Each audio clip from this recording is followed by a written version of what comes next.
Ние продължаваме нашия разговор с Мартин Райчев. Мартине, спряхме на темата с тротинетките.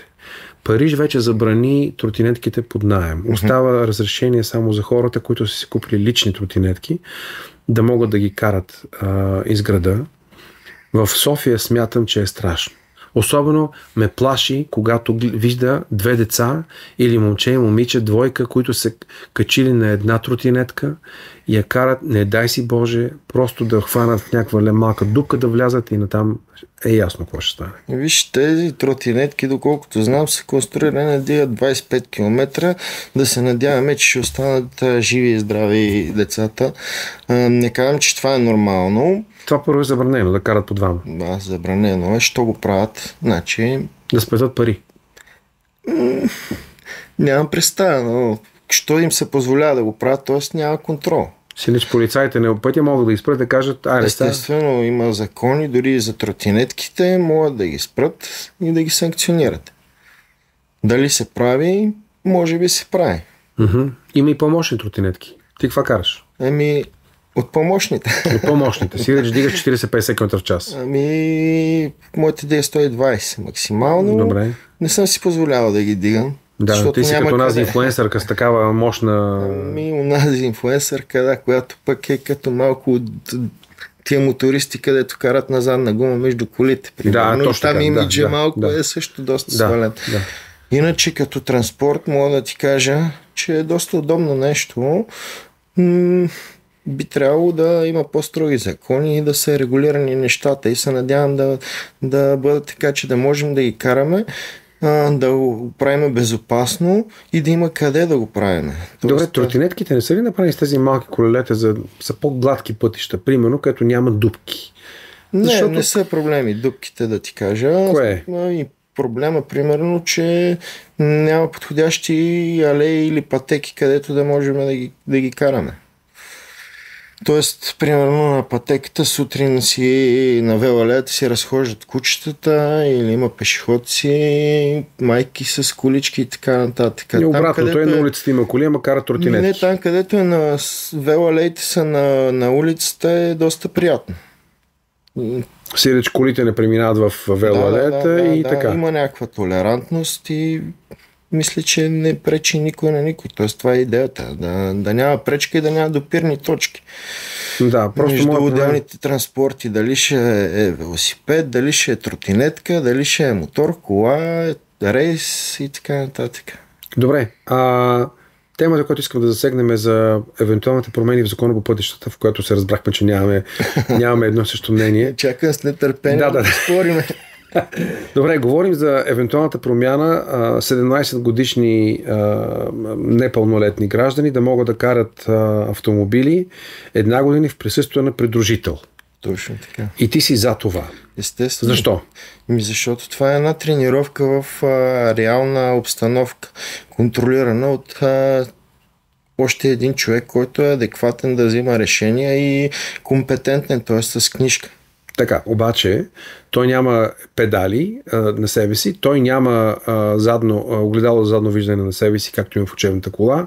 Той не може да направи нищо, ако човека, който е на волана 17 годишния, направи грешка. Да, ама пък какво значи да направи грешка? Аз ако... Доста хора поставям се в тази точно среда, доста хора са се качвали, дали имат книжка, дали нямат, дали е било на писта, да ги обучавам и не се е стигало до грешка. Тоест ти, ако знаеш какво правиш, това дете няма да се качи да дигне 100 км и нали, човек, който е до него, да му казва дай газ. Това значи, че иска да се самоубие. Добре, защо да не е, примерно, след като е пълнолетен и носи отговорност за себе си, тъй като на 17 не носи отговорност за себе си, а носи, може би, придружители. Тук вече е сивото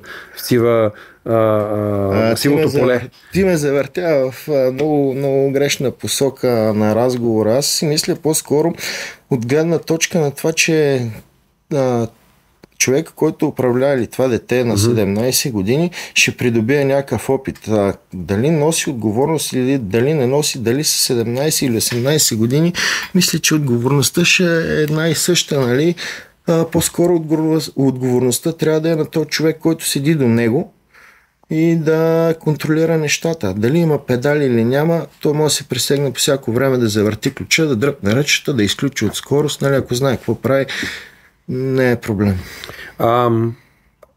Моя опит като шофьор, аз изкарах книжка малко преди да навърша 18, просто така имаше възможност. Така бяха законите 3 месеца. Да, точно така. Аз съм карал 3-месечен курс и когато взех книжка, баща ми, аз вече бях на 18 години, баща ми с мен се возеше 1 година. Където отивах аз, той каза, добре, аз ще дойда с теб, ще чакам в колата, ти си се върши работа и после се връщаме. И към края на тази година, когато идваше, валеше сняг, ние бяхме в Овчо купел, си го спомням, колата леко занесе по един лед, който не се виеше по снега. Аз успях да овладея, за да не се хакнем в едни буклуджийски кофи. И в този момент баща ми каза, окей, от сега нататък можеш да караш сам. Това беше момента, в който той ми каза това нещо. Защо това да не стане от 18 годишна възраст нататък? 18 години човека вече е пълнолетен, може да носи отговорност за своите действия, а не някой друг вместо него. И това да е задължително условие 1 година след като си завършил курс на 18 годишна възраст, да имаш придружител. Виж, аз смятам, че в това забързано ежедневие дори и толкова развити деца в момента, дори на по-малка възраст, не пречи при една добра подготовка тия деца да се сблъскат в реалните условия на пътищата. Дали носят отговорност, всяко едно човешко същество носи отговорност за действията си, независимо дали е на 14, 16 или 18 години. Поне така аз мисля. Добре, ма хормоните скачат малко повече на по-ранна възраст. И гледай сега, те на един 23 годишен моторист, смятам, че не са му доста балансирани хормоните. На дясната китка ли? Да. Много влияе това, така ли? Да. Не знам, защото ето, даже един от инструкторите каза, кой ще носи отговорност, ако този 17 годишен направи ПТП. И тук вече наистина става малко сива цялата сфера. Съгласен съм, но това нещо, ако се изпипа под един закон, може да се определят отговорностите. Отговорността ще естествено на човека, който е допуснал това нещо да се случи, т.е. който е дал автомобила и който е бил на дясната седалка с ясната идея, че нали, случват се ПТП-та, не може да... Имаше още нещо, имаше един протест на инструкторите, автомобилните инструктори. Едните бяха за да се сложат GPS на колите, другите бяха против. Да, какво е твоето мнение? Къде е спора? Нямам представа къде е спора. Може би за това колко време е карала колата днес или с кого е ученик, къде е ходила и така. Аз съм за да се сложи GPS и видеонаблюдение и всичко, за да може да се знае, че хората, които са минали през този курс, съответно могат да управляват тази кола. Защото запознат съм с не един-два случая, които хората минават пък не могат да управляват дори автомобила. Тоест за мен е това, че нали, имаш една книжка, не значи, че можеш да управляваш един автомобил. Така е. Това е само законово. Да. Ти реално дали можеш... Ще ви дам пример с моята майка. Примерно тя има книжка от 30 години, но ако се качи сега да управлява, да седне да управлява колата, гарантирам, че в рамките на 5-6 км ще има поне леко ПТП. Да, това е позната тема. Каза, че най-близката писта е Серес в Гърция. Вие там правите състезания някакви. Можем да кажем. И вие ли си ги финансирате? Всеки сам си го финансира това нещо. Идеята на това нещо е, че ние даваме пример на мотористите и показваме какъв е правилният начин да си ползват моторите. Тоест събираме се на тази писта, обменяме някакъв опит, има си инструктори. По-младите мотористи слушат ли ви? Налага им се, ако не искат да научават уроците по трудния начин. Трудният начин е понякога фатален, това искам да кажа. Да. Мисля, че вие правите нещо като обучителен курс за вас и ваши колеги. Точно така. Как да се държите правилно на пътя, така че нито вие да застрашавате обстановката. Това е различно от мероприятието, което е на писта. На писта си изпитваме моторите Как се карат на писта? Как се карат в състезателни условия. Състезателни условия, в обезопасена среда. Добре. Защото правим, нали, имаме инициативи, които правим като мотоучилище, там се учиме как да избягваме препятствия, учиме се как да спираме при изкачване на някакво препятствие. Къде са училище? На различни места и София. Вие ги правите като сбирки? Като инициатива. Да. И там се преподава на две части. Едната е теоретична и другата вече е практична. Много интересно.